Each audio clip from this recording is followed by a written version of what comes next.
I'm Dr. Vanita Rattan. I'm a medically qualified doctor and a cosmetic formulator for skin of color.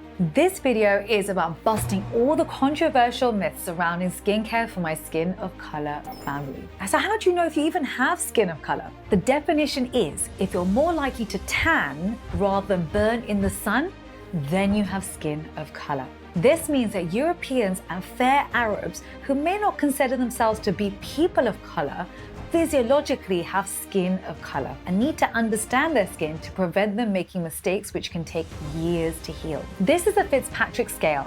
I'd be about 5 on here. I rarely burn and I tan easily. Skincare for skin of color is different to skincare for Caucasian skin. Now, skin of color hyperpigments more easily as our melanocytes are larger, the cells producing the pigment melanin, and they are easier to trigger. As I always say, one scratch, one bite, or one burn, and we hyperpigment. This doesn't happen to Caucasian skin. In fact, 70% of us with skin of color can struggle with hyperpigmentation, which can last months and even years. We also have larger pores, which is why achieving glass skin is tougher for us, and our skin reacts differently to skincare. But on the plus side, we wrinkle much later and we have firmer, younger looking skin for longer. Myth 1. Natural oils like coconut oils are always safe. How many of us have heard this one? And honestly, it's come down through our ancestors for both the Asian and African community. Natural oils like coconut oil have been popular. And actually, there's a lot of pluses when it comes to coconut oil. It contains lauric acid, making it good for reducing infection for cuts, especially in humid countries and humid climates. It's also a heavy emollient, making it useful for moisturizing very dry skin and dry hair. The downside with coconut oil is that it's highly comedogenic, and if oil from the scalp touches your face, it can lead to a breakout, which can mean hyperpigmentation, which can take years to get rid of. The second issue with how heavy coconut oil is that the extra washing needed to remove oil from hair is also quite damaging. Ideally, we need a lightweight oil which absorbs fast and is non-comedogenic, i.e. squalane. This is a plant-harvested squalene from olive oil and sugarcane, but it's hydrogenated in the laboratory to create more stable squalane. So for eczema, it's okay to use coconut oil, but for acne-prone skin, lightweight gels and water-based serums, for example, Phase Theory, is better for you. Myth number 2. Skin of color people don't need sunscreen. How many times have we heard this one? It's all over TikTok right now. Although melanin provides some UV protection between SPF 7 to SPF 13, it's not enough to prevent sun damage, skin cancer, or hyperpigmentation. In fact, people of color are often diagnosed with skin cancer much later as the skin is darker and it's harder to detect visually, which actually makes it more dangerous. I always say for my skin of color family, we need to use a broad spectrum SPF 50, preferably mineral sunscreen, because we tend to get hyperpigmentation and melasma on our cheekbones. So 80% of hyperpigmentation will start here for us and then spread across the rest of the face. And we are more prone to it than Caucasian skin, just because of the size of our melanocyte. Our melanocyte is huge. It's so easily triggered.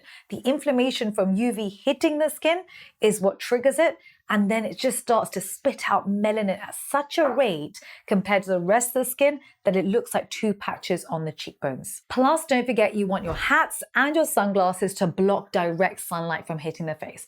Always seek shade on holiday, especially when you're by the pool and you're sitting there for hours. I've just done a video today on Korean sunscreens that are mineral, and one of my favorite ones was actually from Claire's. So it is a mineral sunscreen and it is SPF 50. Let me show you what it looks like. It blends very nicely into the skin and is actually quite hydrating as well. Plus I put anti-inflammatories in, which I love my skin of color family. As you can see, there's not really any white cast and it's one that I would recommend. If you're in India, then I love Dr. Sheth's. I've actually made a whole video on mineral sunscreens for India as well. And if you want an anti-aging sunscreen made for skin of color, then I have created Inzincable for you. So in here, I put in Mela Shield for the pigmentation. I've also put in blue light protection as well, because a lot of us are on our screens at even during the day and at night, unfortunately. And I've also put in niacinamide in here too. So niacinamide is your best friend when it comes to protecting the skin barrier, strengthening the skin barrier, reducing sebum production, and also helps with pigmentation too. If you are looking for anti-aging and anti-hyperpigmentation, then I have made Inzincable for my Skin of Color family. Myth number 3, acne treatment should start at the same point for Caucasian skin as we do for our Skin of Color family. We don't talk about this enough, to be honest. The problem is that for us, PIH is far more common, post-inflammatory hyperpigmentation in darker skin. A study from the Journal of the Clinical Aesthetic Dermatology found that acne scarring and pigmentation issues affect about 65% of Black women. This means that our children need effective skincare education from a younger age, avoiding DIY skincare and trends, as early acne treatment is really key in preventing PIH and helping to control sebum production with the correct ingredients. So here's a little cheat sheet for you over here. You want to use niacinamide to control sebum production. I'm happy for you to start using niacinamide really from about 8-9 years old onwards if your children are getting oily skin at this point. Next is retinoids to prevent sticky skin cells. We tend to not recommend retinoids until your early teens. The third is benzoyl peroxide. Now, benzoyl peroxide can be quite irritating. Again, we tend to recommend 13 years old onwards and start at 5%. And the fourth is salicylic acid. Salicylic acid, I'm actually happy for you to start from 10 years old onwards. And what it does is it's a fat-soluble acid that helps to unclog the pores. Because it's fat-soluble, it will sink into the pore to help to get rid of the gunk. And then that then prevents you from getting acne. Here's an affordable acne routine video made for teens, if that's helpful to you. Myth number 4, people of color don't need anti-aging products. So skin of color have 3 main advantages in this department over Caucasian skin. Number 1, melanin slows down the appearance of wrinkles as UVA rays lead to aging, and melanin helps to reduce this. So UVA rays will hit the skin and melanin will help to reduce the rays that are basically leading to damaging of the collagen. The second advantage is that the dermis is thicker for skin of color, which means elasticity lasts for longer. So if you look at cross-section of the skin, you've got the epidermis and then you've got the dermis. The dermis is where the collagen and the elastin lives. This is what starts to degrade from your mid-20s onwards, which is why we tell you to start drinking your collagen from your mid-20s and why you want to start using retinol on the skin topically from our mid-20s. But because our dermis is thicker, we have a little bit more give, a little bit more scaffolding in our skin. And number 3, we have a greater number of multinucleated fibroblasts. Those are cells that produce collagen. However,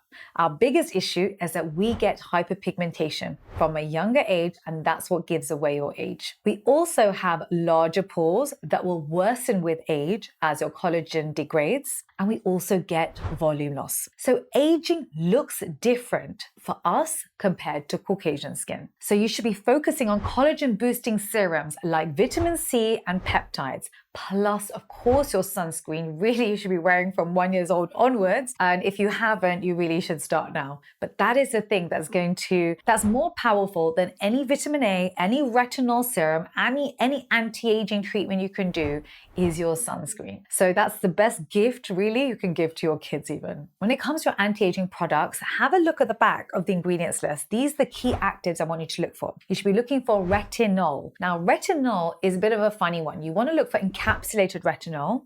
If you're a beginner, you want to look for 0.1% retinol. As you become an intermediate, move up to 0.25, and as you become advanced, move on to 0.3% retinol or retinaldehyde. Retinaldehyde is my favorite for my Skin of Color family. It works 10 times faster than retinol. It gives you 0 irritation, but it is more expensive than retinol. So when I created the Antioxidant Power Serum, this has 0.1% retinol and 0.1% retinaldehyde in it. And I had to put it into silicones to ensure that we got even penetration, but it didn't irritate the skin. And that is a big problem when it comes to retinol. Retinol can lead to flaking and sensitivity of the skin, which can then lead to hyperpigmentation. So the thing that you're trying to purchase to improve your skin can often damage the skin barrier and make it worse. And that's why understanding retinol, which is an irritating alcohol, understanding percentages, and then understanding packaging and also how it's formulated for the skin really is essential for us. The next ingredient I want you to look for is your ceramides. Ceramides are important for us because we have less ceramides in our skin than Caucasian skin. Third thing I want you to look for are humectants. And my favorite humectant, i.e. a water magnet, is glycerin. Now, the way humectants work and why it's actually anti-aging is that as we age, our cell turnover becomes slower and slower.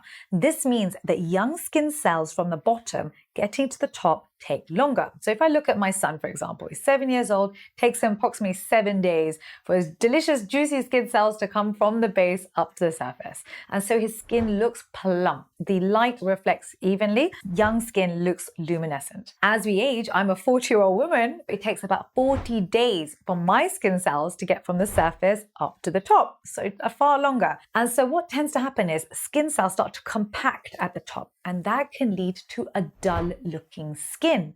This is why, as we age, our skin looks duller than it did when we were children. And so one thing we can do to help ourselves, number one, retinol will increase cell turnover, so that helps. The second thing we can do is to use humectants, water molecules that will separate those compacted dead skin cells at the top, separate them slightly, which will help give you that luminescent look. This is why the second you moisturize your legs, if you notice that your legs will go from looking dull and cracked to hydrated and luminescent. And all that has happened, because there's not been enough time for increased cell turnover, all that has happened is that water molecules have shifted and stuffed themselves in between the skin cells on the surface of the skin, and has given you a smoother, even top layer. And so we want to use this science when it comes to our faces as well. The other set of ingredients I want you guys to look for are tyrosinase inhibitors, because as I said before, hyperpigmentation is our main concern. I want you so familiar with tyrosinase inhibitors that you're almost looking for it before you're looking for humectants or anything else. So the ones that I love are alpha-arbutin,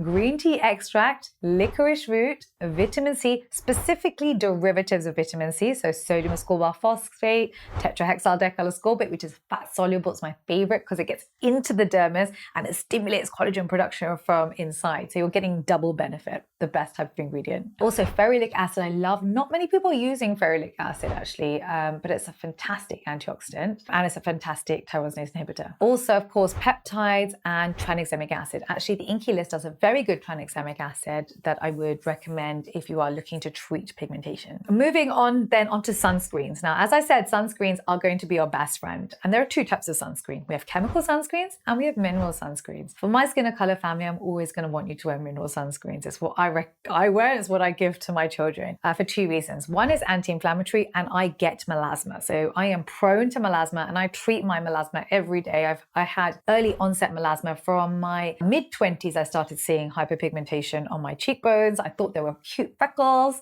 and they weren't, and my mom pointed them out, and really I've been treating them ever since, and I've been slightly obsessed with pigmentation because that's the thing that I've suffered with. For example, my husband, who has rosacea, when he goes to play golf, his skin will burn up. His skin will no matter what sunscreen he wears, he'll become very red in the cheeks, other than when he's wearing a zinc oxide sunscreen, because it's anti-inflammatory and it's 17%. You're wearing an anti-inflammatory at a very high percentage. Number one, it's anti-inflammatory, so it's good for all of us, including those who get hyperpigmentation or rosacea or have eczema or any sort of sensitivity of the skin. Number two, it doesn't enter the bloodstream. And this is why we say to pregnant women to wear mineral sunscreens. And this is why my children wear mineral sunscreens. It's literally the reason you know how I made this for you? If you give me 1 second, I made this for you too. So this is the exact same formula as this, but I made it for the bodies. What I was realizing is that everyone was able to access this for their face, but on the rest of their bodies, everyone's using what's in the local drugstore. They weren't able to get hold of mineral sunscreens for the body because they don't exist. They are expensive. People generally don't make giant tubs of mineral sunscreen. It financially doesn't make sense. It's probably the worst financial decision I've ever made because it's such an expensive product for me to manufacture, but I think it's probably the best service I could have done for my global Skin of Color family, so that all our kids are protected and I've done my bit. Myth number 5. Darker skin can't get skin cancer. So although skin cancer rates are lower in people of color, it's often diagnosed later, as we've already discussed. And at this point, it tends to be far more dangerous. It's atypical looking, so we don't have enough pictures even of it in dermatology books. And us ourselves struggle to notice it on our own skin. And so it's actually more of a problem for us. However, sunscreen use and regular checks of your skin is going to be good for you. And those specifically tend to be in the palms, the soles of your feet, and under your fingernails. Myth number 6. Hyperpigmentation treatments are all the same, whether it's for Caucasian skin or for skin of color, right? Wrong. There are 3 issues that mean that we're often using the wrong treatments. Number 1, skin of color have larger melanocytes that are easier to trigger. As I always say, 1 scratch, 1 bite, or 1 burn, and we hyperpigment. Number 2, the pigment melanin is slower to break down in skin of color than it is in Caucasian skin. This means that our hyperpigmentation will last longer. So not only do we get it quicker, it then will last longer. It can take months or years to get rid of pigmentation. Number 3, we have increased tyrosinase activity. That's the enzyme that helps to produce pigment, melanin. And so this means that single actives that would normally be perfectly fine for Caucasian skin just don't touch our pigmentation, and they tend to be very ineffective. This is why we either have to layer single actives or we tend to buy cocktail creams with multiple actives in them. In addition, and this is the kicker, Caucasian skin can tolerate harsher products and peels than we can. And so actually, if you were to use those mid-depth peels or deep peels in skin of color, it can lead to full-blown pigmentation of the entire face that you may never be able to get rid of. And so this is why we are walking a tightrope. We need multiple actives, but 0 irritation. And this is the reason this entire channel exists, is so that I can go through product by product to tell you whether you can use it or I wouldn't waste my time or skin on it. So when it comes to product recommendations, you already know this is a non-sponsored channel. I don't accept payment from anyone, and I really have had blank checks from pretty much most of the companies. The thing I detest most when it comes to products is products that claim to be for skin of color, but have actually not been formulated for us. We've been given no thought. For example, the Dr. Barbara Sturm line, which says it's been made for skin of color. And actually, it can be quite damaging to our skin. It doesn't contain the tyrosinase inhibitors we need, and it doesn't contain the anti-inflammatories we need. It really wasn't made for us. It just slapped the label on it and almost tried to claim the brown pound, which is something I really don't like, and I will speak out about forever. And the other brand I really don't like are doctor brands that just haven't had much thought behind them and could potentially irritate the skin and worsen the skin. And one of them is the Dr. Murad brand. I've done a full video on why I really don't like that brand at all. They put a lot of money behind influencers. They put a lot of money behind advertising. They're in Sephora. They've got prime real estate, but those products, Dr. Murad products specifically, for so many reasons. Number 1, they're not safe products. They tend to contain denatured alcohol, fragrance, or essential oils. And often the actives are not in the therapeutic index, or they put them in the title, but actually there's not enough of it. And you think you're buying something that you're not. And they're particularly bad when it has the word doctor in front of it. So I'm always going to call them out. And that's the one we're calling out today. Instead, I like the Geek and Gorgeous or the Discoloration Serum from Good Molecules. They're both very good products. They're both cocktail creams and cocktail serums that I would recommend for our skin of color family. I always say start cheap. So start off with your 2% alpha arbutin from The Ordinary or from Minimalist. In fact, a lot of companies now have copied The Ordinary and are doing 2% alpha arbutin, which is fine. Then I would say upgrade to your Geek and Gorgeous or the Discoloration Serum and do that really for a good 6 months. If that doesn't work for you, you can upgrade to our Facial Pigmentation Kit, but please don't buy this first. This is not first line. This is expensive. It costs £98. It has 10 tyrosinase inhibitors in it. And the only reason I made this is because there was no middle ground between you buying something off the shelf and then going in for professional grade treatment, which can cost $500 to $1,000 plus. So I wanted you to at least have something that was £100, less than £100, that you could do for a good 6 to 8 months to see, can we treat it? Has it gone? If so, great. It means we don't have to do anything else. If it doesn't work for you, there really is nothing stronger on the market. But please, this is not first line. Do not buy this first. Buy alpha-arbutin first and buy discoloration serum first. This is not your first line treatment. It's just, if nothing else works, I made it for my skin of color family because we just didn't have anything else on the market. Myth number 7, all acne is the same. Acne should be treated the same way in Caucasian skin as it is for skin of color. Our skin of color is more likely to get PIH, post-inflammatory hyperpigmentation. We really have to prioritize anti-inflammatory ingredients. We have to focus on ingredients like niacinamide, like licorice root extract, and green tea to try and minimize inflammation, but also to reduce the chance of hyperpigmentation. Number 2, I would say start younger. Controlling sebum production, really from the second our children start to get oily skin, is going to be key. Don't wait until they've already got acne to start to treat it.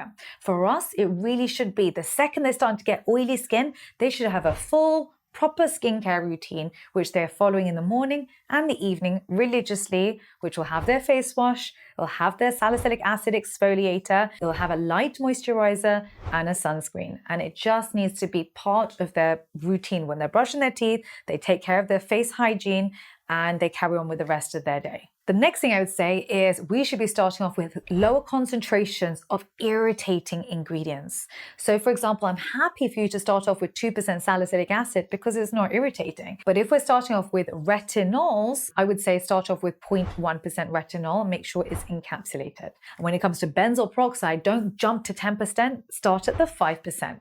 You want to minimize chances of irritation and potential for hyperpigmentation. There is no point treating the acne, but actually now you've got more pigmentation because you ruined your skin barrier. That is counterintuitive. For us, we always have to be very mindful to what is our skin feeling? Does it feel like it's burning? Because if it's burning, this is a problem. More burn or more pain does not help us when it comes to skincare. Save that for the gym. When it comes to exfoliation, go gentle. Avoid all physical exfoliation. Yes, it also means Kylie Jenner's walnut scrub, which was an absolute nightmare. It also means avoiding St. Ives scrub as well, which was all the rage back in the day. We would think like the more you scrub the skin, the brighter your skin will be. No, what actually happens is it can actually make the acne worse, make the acne spread. And plus, when you've got acne, you've already inflamed the skin. The skin's already inflamed. Now you're inflaming it further by physically exfoliating it. Please don't do this. So you want to opt for gentle chemical exfoliants like 5% lactic acid or 10% mandelic acid. The Ordinary do both. I really would avoid glycolic acid completely when it comes to skin of color. It has a tiny molecular weight. It's the same, it's an AHA like mandelic and lactic, but because it has such a small molecule, it can fly through the skin and can burn the skin. You get something called hot spots. Again, this doesn't really affect Caucasian skin, but it can really affect us. In fact, I did a TikTok and a reel the other day on how glycolic acid worsens with heat. So you know how there was a whole trend of putting glycolic acid under the armpit to try and reduce pigmentation and odor, but actually under the armpit, it becomes very hot quickly. And actually that's how we burn and it will lead to dark armpits. Similar thing can happen to the face. So I would just avoid glycolic acid completely. As you already know, but I'm going to say it again because it's that important, sunscreen is crucial. Consistent sunscreen from a young age is going to help reduce any hyperpigmentation happening from around the mouth area, from around the eye area, from acne. Any form of pigmentation is going to improve when you're wearing your sunscreen. There wasn't actually a gel moisturizer for my oily acne-prone skin of color family with actives in it to help to reduce hyperpigmentation. And this is why I made it for you. This is the PM Gel.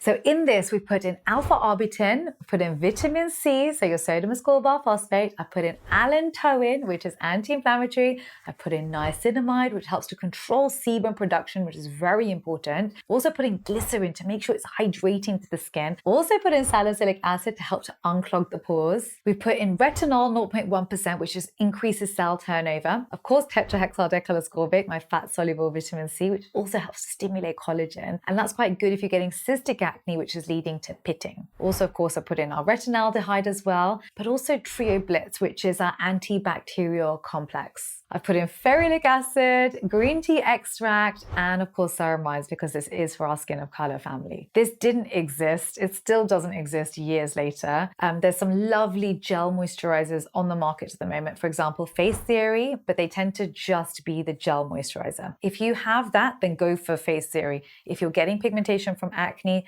then I've created the PM gel for you. Here's the bonus myth. Exfoliating more will fade dark spots faster. I've heard this from older generations passed down to their children, and actually I've seen the disaster of this in my own clinic. Overexfoliation can damage the skin barrier and worsen PIH. Stick to gentle chemical exfoliants 1 to 2 times per week to avoid damaging your skin. Before I tell you my product recommendations, don't forget I'm in the comment section for 1 hour at the launch of every YouTube video. So when you subscribe, hit that notification bell so you come and ask me your questions. Also ask me your questions on Instagram, TikTok, and Facebook. Don't forget to download your free guide for skin of color below. So when it comes to products, there are 2 types of acids. Number 1, we've got fat-soluble salicylic acid, which is good for unclogging pores. And in that case, I recommend 2% salicylic acid from Paula's Choice. They were the OG, the original salicylic acid 2%ers, leave-on exfoliators. Everyone, including The Ordinary, copied Paula's Choice. So really, Paula should be getting the recognition for the 2% salicylic acid trend. It was a fantastic idea and it works. However, if you want to resurface the skin, you have pigmentation on the skin, and you want to gently get rid of it, then you want to go with your 5% lactic or your 10% mandelic acid. Those are both AHAs, but they're giant molecules. They don't burn the skin. And I love the products from The Ordinary.